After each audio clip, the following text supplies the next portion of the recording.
Dios, deseamos ver tu gloria, queremos verte ya, separando el cielo a tu regresar. Y bajo tu cuidado, con tu protección, contemplando majestuoso a nuestro Rey. Llegando como fuego, gloriosa tu presencia, el mundo conmovido podrá ver. Eres Mesías, Yeshua HaMashiach,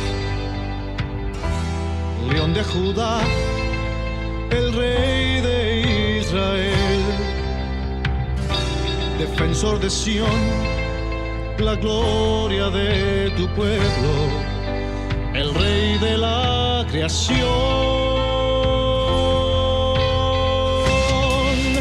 el Rey de la creación.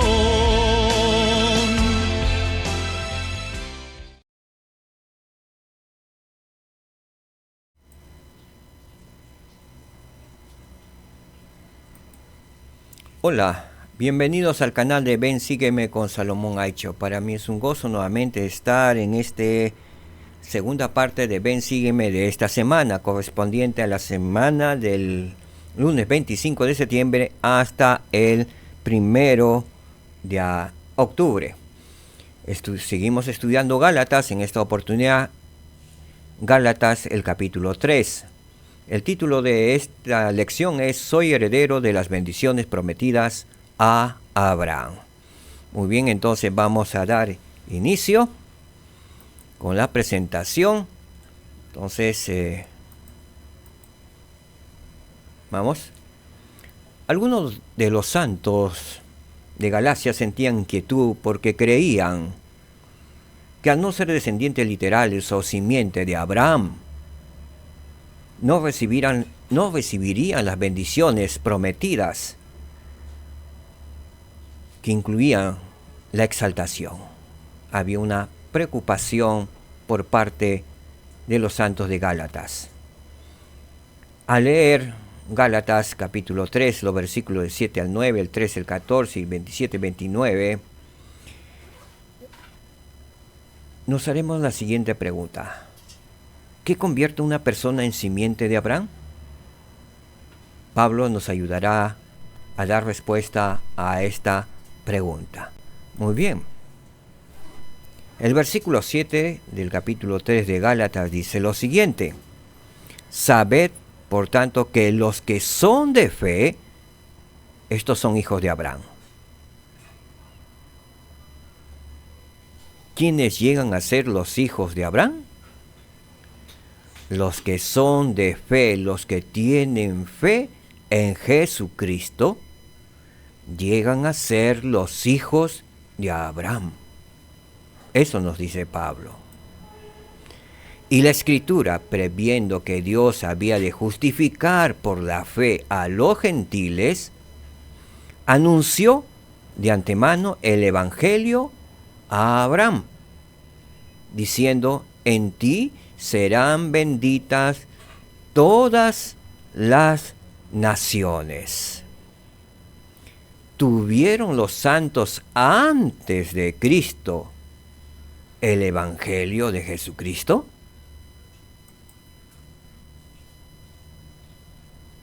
¿O quién les predicara el Evangelio de Jesucristo?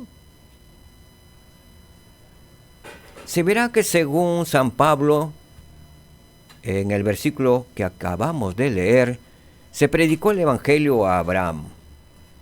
Quisiéramos que nos dijesen en qué nombre se predicó el Evangelio en esa época. Si fue en el nombre de Cristo o algún otro nombre. Si fue en algún otro nombre, ¿pudo haber sido el Evangelio? Y si fue el Evangelio y se predicó en el nombre de Cristo, ¿tendría ordenanzas? Si no las tenía, ¿sería el Evangelio? Y si tenía ordenanzas, ¿cuáles serían? Nuestros amigos tal vez dirán que antes de la venida de Cristo no hubo más ordenanzas que sacrificios y que no fue posible que se administrase el Evangelio mientras estuviera en vigor la ley del sacrificio de sangre. Pero nos acordaremos que Abraham ofreció sacrificios y no obstante eso, le fue predicado el Evangelio. De ello testigo el apóstol Pablo.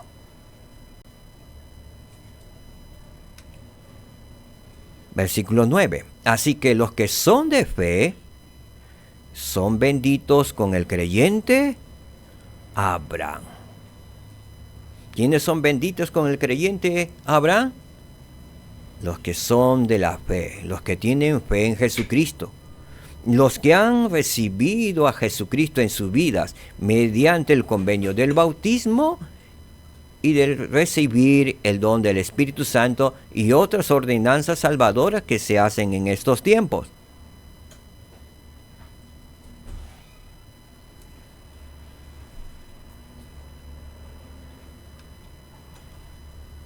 En Gálatas 3, el versículo 13, Pablo nos dice lo siguiente: Cristo nos redimió de la maldición de la ley, habiéndose hecho maldición por nosotros, porque está escrito: maldito todo el que es colgado en un madero. ¿Quién se hizo maldición por nosotros? Cristo. Llegó a ser maldito al ser crucificado en un madero. Es lo que nos dice Pablo. Y Cristo nos redimió de la maldición de la ley. Sí, habiendo hecho también maldición por nosotros, habiendo sido crucificado en un madero. Pero al resucitar, venció la muerte, venció el pecado y venció la maldición que ocasionaba la muerte, el madero y todo lo que fuera maldito. Él lo bendijo al momento de resucitar. Y eso no quiere decir que aquel madero donde Él fue crucificado fue bendito. Y me llama la atención que muchos de otra fe hasta venden la astilla diciendo que es el madero donde fue crucificado nuestro Señor y Salvador Jesucristo, y venden las astillas, engañando a la gente que es el madero donde fue crucificado el Salvador y por cuanto ese madero es bendito. Él nos bendijo mediante el arrepentimiento. Si nosotros nos arrepentimos, llegamos a ser sus hijos y coherederos con Él ante nuestro Padre Celestial. Y la simiente de Abraham. Por lo tanto, todas las bendiciones que recibió Abraham de exaltación, de vida eterna, también es con los que son del convenio, o con los que hacen convenio con el Salvador Jesucristo. Muy bien, versículo 14, para que en Cristo Jesús la bendición de Abraham fuese sobre los gentiles, a fin de que por la fe recibiésemos la promesa del Espíritu, la promesa del Espíritu Santo sobre nosotros, el Consolador. Versículo 27. Pues todos los que habéis sido bautizados en Cristo, de Cristo estáis revestidos. Ahora, ¿pueden los inicuos revestirse de Cristo?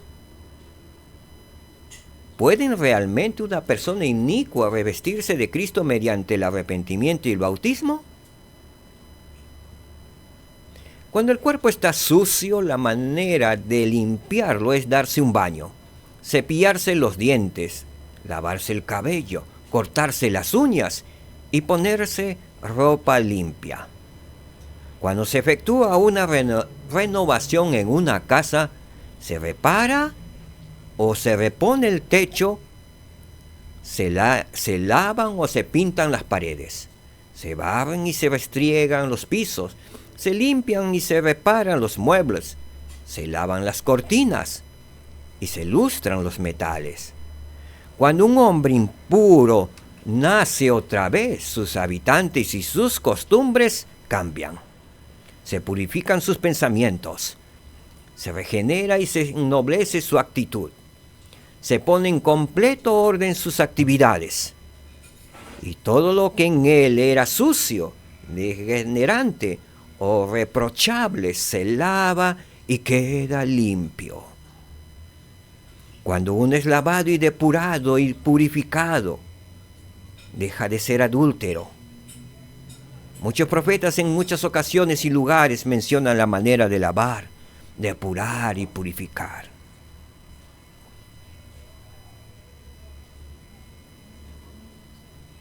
He conocido hombres que quizás estaban en las esquinas bebiendo y algunas veces ya tirados por el alcohol, que han aceptado luego a Cristo, se han bautizado y se han arrepentido de todos sus pecados. Y luego de ese convenio que hicieron, fueron transformados, lavados, purificados. Ese hombre que quizás amanecía en las calles, lleno de polvo, lleno de heridas, lleno de llagas, con la ropa sucia, ahora era un hombre que vestía una camisa blanca, reluciente, limpio, asistiendo y renovando sus convenios domingo a domingo. ¿Qué poder transformador puede hacer la sangre de Cristo en nuestras vidas? Ese es un verdadero milagro.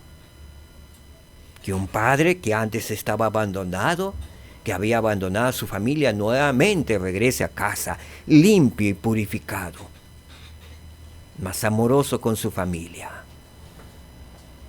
Y sus hijos comienzan también a usar ropas blancas. Su alma comienza a emblanquecer y a iluminar.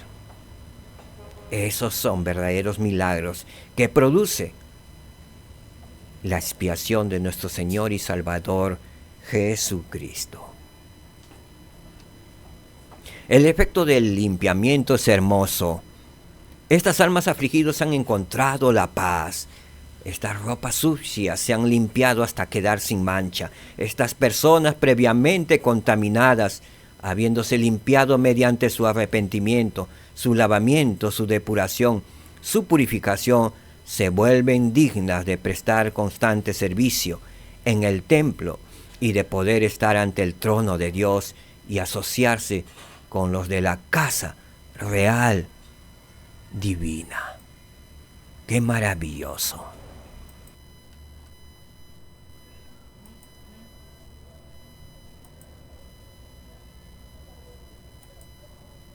Principio que aprendemos.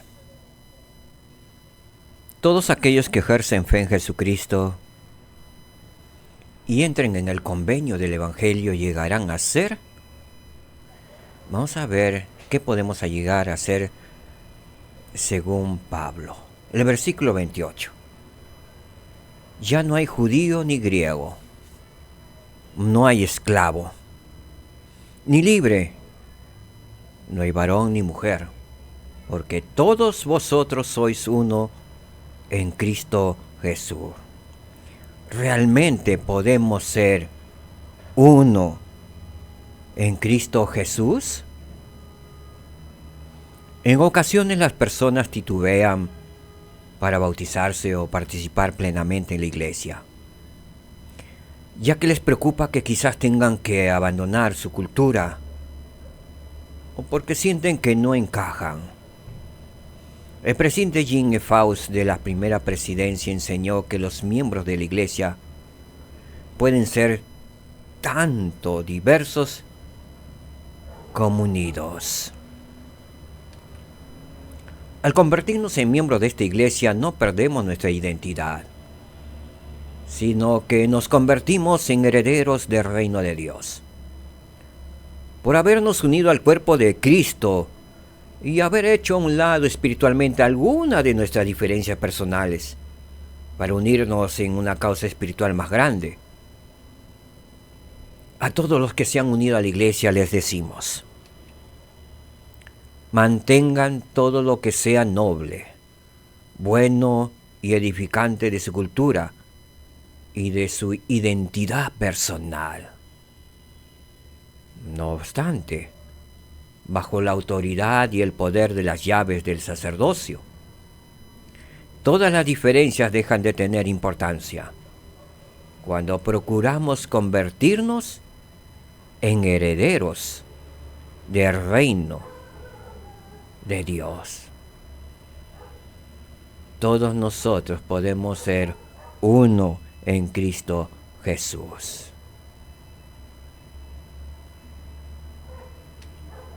Versículo 29. Y si vosotros sois de Cristo, ciertamente descendientes de Abraham sois, y herederos conforme a la promesa que se le hizo a Abraham. Entonces, ¿cómo podemos ser herederos?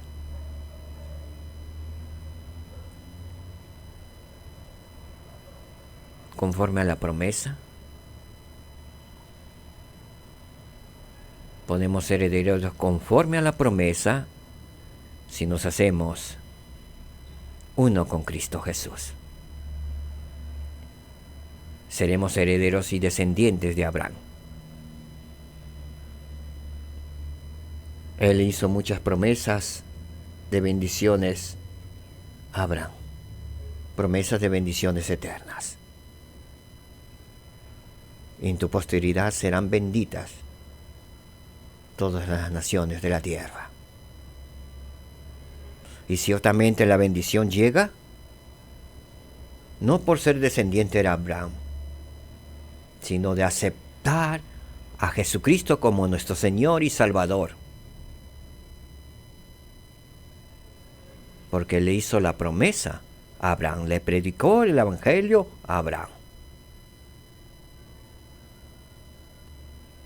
Para que ciertamente en el futuro no se roguen solamente los judíos por ser descendientes de Abraham, que son herederos de la vida eterna. Nos convertimos en herederos de la vida eterna y de la promesa que le hizo Dios, el Señor, a Abraham. Solo sí, y solo sí, nos hacemos uno en Cristo. Pregunta. Luego de ello, tenemos este principio. Todos aquellos que ejercen fe en Jesucristo y entren en el convenio del Evangelio, llegarán a ser uno en Cristo y herederos de Dios, de todo lo que tiene Dios, herederos.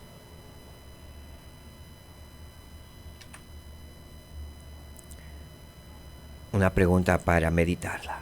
¿Por qué son importantes para usted las bendiciones prometidas a Abraham?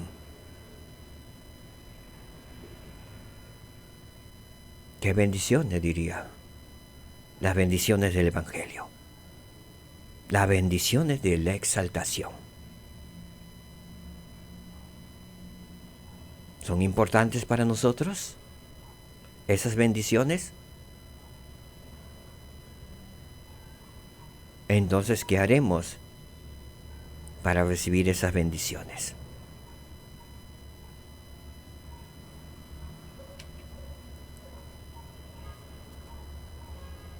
Sé que nuestro amado Padre Celestial vive y nos ama. Sé que Jesús es el Señor y Redentor del mundo. Él es el Dios de Abraham, Isaac y Jacob. Él vino en los tiempos, en el meridiano de los tiempos, pisó la bendita tierra de Jerusalén, estuvo entre sus amigos y sus amigos no le reconocieron.